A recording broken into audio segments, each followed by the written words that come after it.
Pongamos otro ejemplo para analizar una función polinomial. Ahora ponemos una función de cuarto grado. Damos valores, aquí aparece la tabla de valores, la voy a calcular con todos los valores completos para que se pueda dar una idea de qué es lo que está pasando, ¿no? Digo, hay veces que con 2, 3 valores es posible construir la gráfica, hay veces que no, eso ya depende de cada uno de los casos. Aquí señalo cuáles valores de la función son mayores que 0, es decir, esos irán por arriba del eje de las x, cuáles son iguales a 0, que es donde hay intersecciones, y cuáles son menores que 0, y eso nos permitirá darnos una idea de cómo es la gráfica.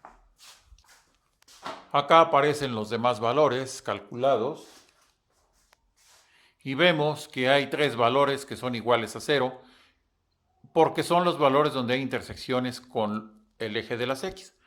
¿Por qué si la función es de cuarto grado habrá 3 intersecciones? Porque hay 2 valores repetidos, esa es la razón. Entonces hay 2 raíces que son iguales y por lo tanto aparecen solamente 3 ceros. Y la raíz que se repite pues es precisamente -1 si nosotros analizamos la función por medio de la división sintética. Bueno, entonces esta es la tabla de valores y para no ser eh, pues, tan largo en la descripción de este ejemplo, vemos aquí cuáles son los valores que están por encima y cuáles son los que están por debajo del eje de las x en ambas tablas.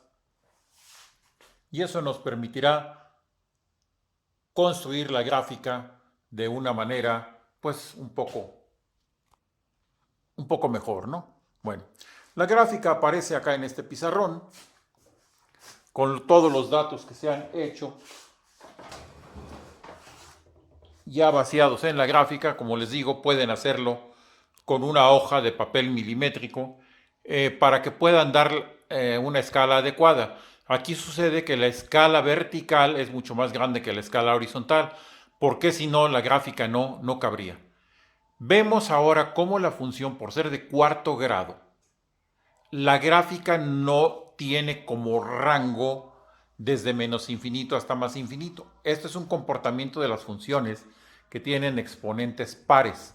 Es decir, van a tener un valor mínimo o máximo según sea el coeficiente de más alto grado de la gráfica, y van a tener valores mínimos y máximos relativos. Los dos que están ahí con líneas amarillas son los valores mínimos relativos de la gráfica.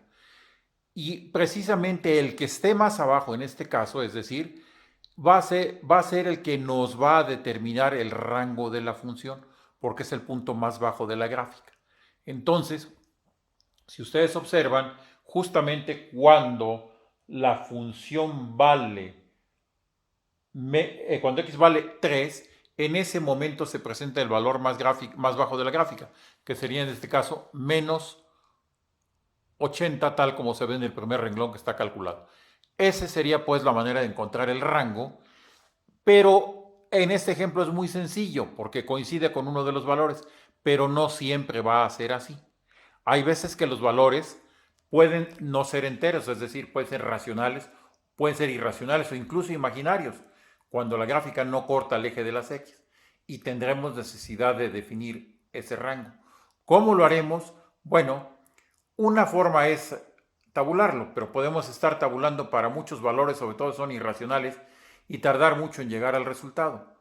Otra forma más fácil la veremos cuando veamos la derivada, porque vamos a calcular los máximos y mínimos de una función y ese nos va a permitir encontrar pues cuál es el valor máximo o mínimo que presenta la gráfica. Ahorita debemos tratar de entender cuál es el comportamiento de estas gráficas y cuál es la manera de determinar el dominio y rango de la función, en este caso una función polinomial. Espero que este ejemplo les aclare algunas cosas y se pueda comparar con el anterior que se hizo de una función de tercer grado, y además que los ejemplos que se dejaron de tarea pues puedan ser resueltos y puedan aclararse todas las dudas que ustedes tengan.